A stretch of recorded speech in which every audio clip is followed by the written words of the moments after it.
السلام عليكم ورحمة الله وبركاته. سبق أن تحدثنا قد مضت عن الأمور التي ينبغي اتخاذها واعتبارها والتنبه لها عند تحرير أي ورقة تجارية، وكان الحديث يخص المحرر لتلك الأوراق التجارية. وفي هذه الحلقة أتكلم عن أهم الأمور التي ينبغي التنبه لها من قبل المحرر له. من هو المحرر له؟ عندما تحرر ورقة تجارية مثلا سند لأمر، هناك المحرر الشخص المطلوب أن يدفع ذلك المبلغ المكتوب في السند لأمر، وهناك الشخص المستحق لذلك المبلغ وهو المحرر له.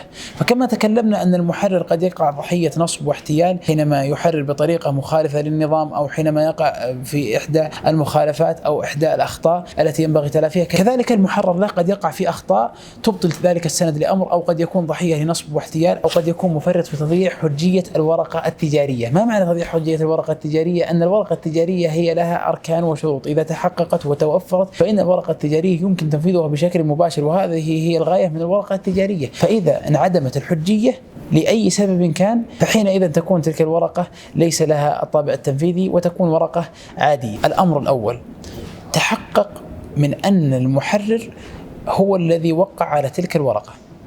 أحيانا في تعامل الشركات فيما بينها أو القطاعات التجارية يرسلون السندات لأمر إلى الشركة الأخرى أو إلى القطاع الآخر، ثم يتم التوقيع لها في غيبة المحرر له، ثم يتم بعث الأوراق، ثم تتفاجأ حين التنفيذ أن المحرر يطعن بالتزوير. وبالفعل حينما تراجع الدائرة القضائية وتحيل القضية أو الورقة التجارية إلى الأدلة الجنائية، يثبت أن هذا المحرر ليس صادرا عن الشخص المسجل اسمه في هذا السند لأمر. أنت تستغرب، تقول كيف وقد وصلت الأوراق إلى المحرر؟ أحيانا المحرر قد يتواطى وقد يعمل عملية نصب واحتيال بأن يأتي ببعض الأشخاص الآخرين ويوقعون على تلك الورقة التجارية، سواء كانت سند لأمر أو شيك أو كمبيالة، وأنت تظن أن هذه الورقة هي ورقة موقعة من المحرر. لذلك تنبه لهذا الأمر، ولا تقبل أي ورقة تجارية إلا وقد كتبت ووقعت بين يديك. وهذا ما جرى عليه العمل لدينا في جميع القطاعات التي نعمل معها، سواء شركات أو مؤسسات أو أفراد. في جميع السندات الأمر التي تحرر ونوصي بتحريرها بطريقة نظامية، لا نرضى ولا نسمح إطلاقا بأن تحرر إلا بين يدي المحرر له أو وكيل المحرر له، لأنه يقع فيها أمور غش ونصب واحتيال وكذلك تزوير، وقد يدخل المحرر له في قضية تزوير وهو بريء منها. الأمر الثاني الذي أنبه له، لابد أن تستوفي جميع الشروط والأركان النظامية في الورقة التجارية. ما معنى شروط الأركان النظامية؟ نظام الأوراق التجارية نص على أن كل ورقة تجارية لها أركان وشروط، مثلا تاريخ الإنشاء، تاريخ الوفاء، مكان الوفاء. فتلك الشروط لابد من تحققها في تلك الورقة التجارية، فإذا لم تتحقق تلك الشروط فتنعدم الحجية في تلك الورقة التجارية وتكون ورقة عادية. ما معنى ورقة عادية؟ يعني تكون مثلها مثل أي بينة، كأنك جايب إقرار أو ورقة أو شاهد يشهد. لابد ترفع دعوى قضائية حتى تصل إلى تنفيذ تلك الورقة.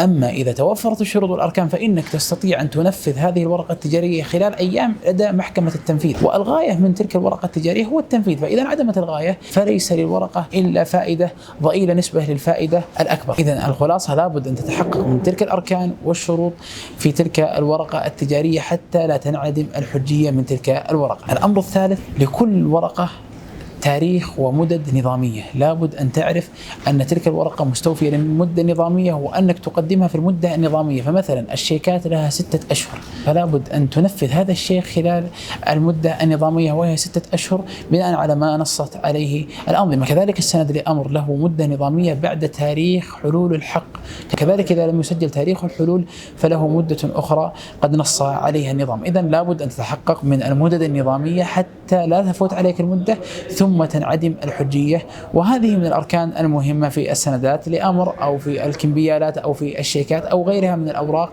التي يعطيها النظام القوة التنفيذية. كذلك من الأمور المهمة أنه حين تحرير الأوراق التجارية أن يكون التوقيع بقلم معروف أو بقلم محرر له.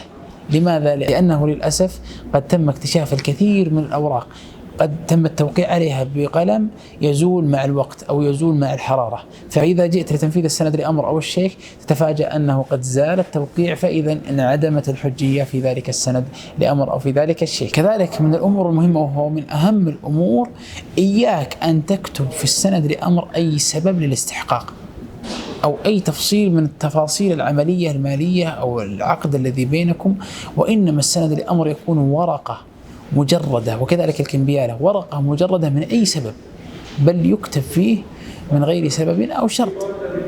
فالبعض يخطئ يقول هذا مقابل كذا وكذا وكذا، أو يستحق حين كذا وكذا وكذا، وهذا يبطل السند جملة وتفصيلا. فلذلك لا تكتب أي تفصيل أو أي سبب للاستحقاق، واكتفي بالصيغة المطلقة العامة. طيب ما الحل؟ أحيانا البعض، وهذا مر علينا، أحيانا لما تكتب سند لأمر مثلا ب200,000 ريال يقول طيب وش أضمن لي؟ أنا أخاف أنك بكرة تنفذ علي أو تدعي علي بشيء جديد أنا بريء منه. الحل بسيط، تكتب ورقة جانبية فيها سبب هذا السند، مثلا تذكر أنه تم تحرير سند لأمر من قبل فلان فلان فلاني، وهذا السند عبارة عن قيمة مبيع للأرض الفلانية المشار لها بكذا وكذا وكذا وكذا، واستحق حين امتناع المشتري من السداد، فحينها يحفظ المشتري حقه في هذا السند أن لا ينفذ عليه إلا وفقا لما كتب له.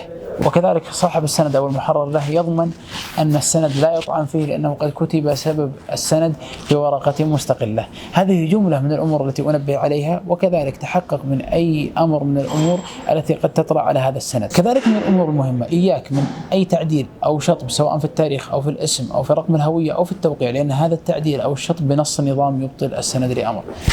هذه جملة من الأمور المهمة، وأنبه الجميع وأحث الجميع على التحقق وعلى الحرص البالغ والزائد في هذه السندات، لأن الأمر فيها خطير والأمر فيها بالغ، وقد وقعت فيها عدة مشاكل كبيرة. فلذلك أنبه الجميع، وفقني الله وإياكم، والسلام عليكم ورحمة الله وبركاته.